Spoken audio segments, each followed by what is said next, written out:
Bonsoir, bienvenue sur votre chaîne YouTube Medjob Informatique. Donc pour notre troisième cours avec l'onglet Insertion, mais pour cette fois-ci, nous allons voir notre sous-onglet Illustration. Donc on va cliquer sur Insertion et on est sur le sous-onglet Illustration. Pour aujourd'hui, nous allons voir comment insérer des images à travers ou bien comment l'insérer sur notre document. Voilà. Donc, vous venez sur Insertion, ensuite vous cliquez sur Image. Une fois cliqué sur Image, elle va vous renvoyer, bien sûr, dans un dossier contenant des images, puisqu'on parle bien sûr d'images. Voilà. Donc là, je vais sélectionner et je vais cliquer sur Insérer.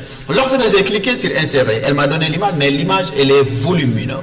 Donc, je dois le diminuer. Mais interdiction de le faire depuis les quatre côtés là.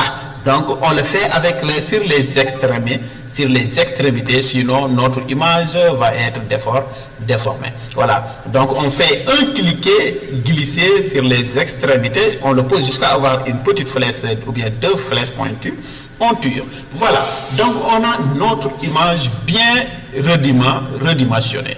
Maintenant, la position. Je vais choisir la position de mon image à travers le texte. Là, je viens seulement sur position. Je clique.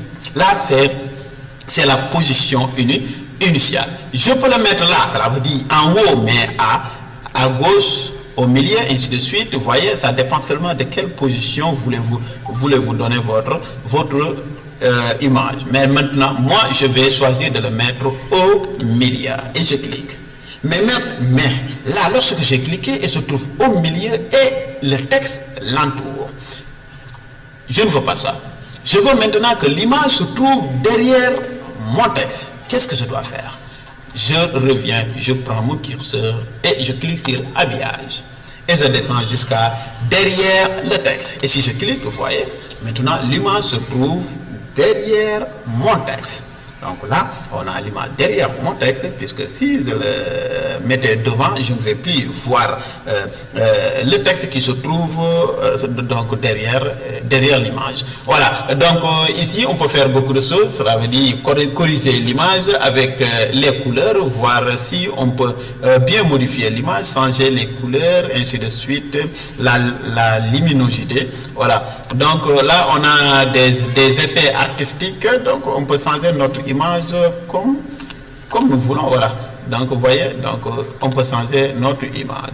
Ici, c'est pour compresser les images, remplacer l'image. Si je voulais remplacer celle-là, donc je viens seulement, je clique sur remplacer. Ensuite, elle va me renvoyer sur un autre dossier contenant bien sûr des images. Ça, c'est rétablir l'image d'origine. Et ici, on a style d'image. Ça nous permet donc de modifier notre image avec des 3D, ainsi de suite, avec des 2D. Voilà. Donc là, je vais choisir celle-là, vous voyez. Donc mon image est toujours là, intacte, et elle se trouve aussi derrière mon texte. C'était tout pour notre cours d'aujourd'hui. Donc si vous avez des questions, vous pouvez toujours les poser, mais n'oubliez pas de liker notre vidéo et surtout de vous abonner. Merci, c'était votre cours et votre chaîne YouTube Medjob Informatique.